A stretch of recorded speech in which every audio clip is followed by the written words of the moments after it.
अगर मैं ये बॉल ऊपर फेंकूँ तो क्या उसकी एनर्जी गायब हो जाती है या फिर एनर्जी कहीं छुप जाती है? आज हम जानेंगे एक ऐसा नियम जो पूरी दुनिया चलाता है, जिसको बोला जाता है law of conservation of energy. और ये चैप्टर एग्ज़ाम में 100% आता है, तो वीडियो पूरा देख। क्लास 9 में आपका हार्दिक स्वागत है। Law of conservation of energy, पहले लॉ एक्सप्लेन करता हूँ।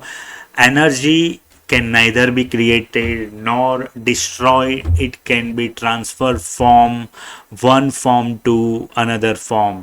Means आपकी जो एनर्जी होती है कभी नष्ट नहीं होती। एनर्जी एक फॉर्म में से दूसरे फॉर्म में कन्वर्ट हो जाती है, राइट। फॉर एग्जाम्पल, एक छोटा सा एग्जाम्पल लेते हैं। समझो कि हमारे घर में एक सोर्स है लाइट का, एक लैंप समझ लो, ये लैंप है, राइट, ओके।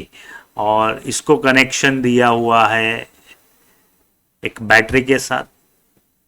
तो आपको सिंपल पता हो जाना चाहिए कि बैटरी के अंदर कौन सी एनर्जी होती है, chemical energy, right, chemical energy. And this chemical energy will be converted into which energy? अगर लैंप ब्राइट होता है तो यहाँ आपकी एनर्जी कन्वर्ट किस में हुई? लाइट एनर्जी में। Means chemical energy is converted into light energy, okay. The total energy before and after transformation remain same. Means energy पहले और बाद में भी एनर्जी सेम रहती है, राइट, ओके। नेक्स्ट आगे बढ़ते हैं। कंसिडर अ वन एग्जाम्पल के साथ हम एक्सप्लेन करेंगे। A body of mass m, okay, is particular height h, object एक पर्टिकुलर हाइट h पे है। At that time potential energy is maximum. एक सिंपल लॉजिक समझ लो कि ऑब्जेक्ट कुछ हाइट पे होता है तब उसकी पोटेंशियल एनर्जी मैक्सिमम होती है। उसका रीजन है पोटेंशियल एनर्जी किससे रिलेट करता है? हाइट के साथ। जितनी हाइट ज्यादा उतनी potential energy maximum, okay. Object अभी रेस्ट कंडीशन में है, मूवेबल नहीं है। इसका मीनिंग ये हो गया कि काइनेटिक एनर्जी यहां जीरो है, ओके। मोशन नहीं, मीन्स काइनेटिक एनर्जी आपकी zero, okay. when the object is downward direction at particular point B, means अगर ऑब्जेक्ट ये A पॉइंट है, एज्यूम कर लो, अगर ऑब्जेक्ट आपका बी पॉइंट पे आता है, राइट, तो उसकी एक एनर्जी रिड्यूस हो जाती है। जो मैक्सिमम है वो रिड्यूस होगी। तो यहां हम देखेंगे पोटेंशियल एनर्जी मैक्सिमम है। इसका मीनिंग ये हो गया कि ऑब्जेक्ट नीचे आते समय आपकी हाइट कम हो जाती है, और हाइट कम हो जाने का रीजन से ही potential energy will be reduce और डिक्रीज, मीन्स पोटेंशियल एनर्जी कम हो जाती है। यहां ऑब्जेक्ट आपका मोमेंट में आ गया है। इसका मीनिंग ये हो गया कि आपकी काइनेटिक एनर्जी की शुरुआत हो गई और काइनेटिक एनर्जी इंक्रीज हो जाती है, राइट।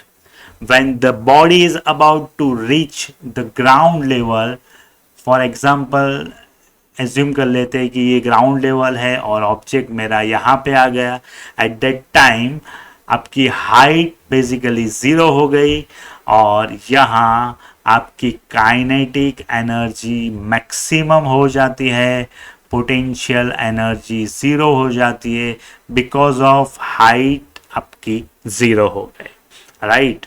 मीन्स आपकी एक एनर्जी जो पहले ज़्यादा थी वो नीचे आते आते रिड्यूस हो गई, और जो कम थी वो नीचे आते आते मैक्सिमम हो गई। इसका सिंपल मीनिंग ये हो गया, decrease in potential energy is equal to increase in kinetic energy, right? This shows the continued transformation of gravitational potential energy converted into kinetic energy. Okay, तो यहाँ आप एग्जाम्पल देख सकोगे।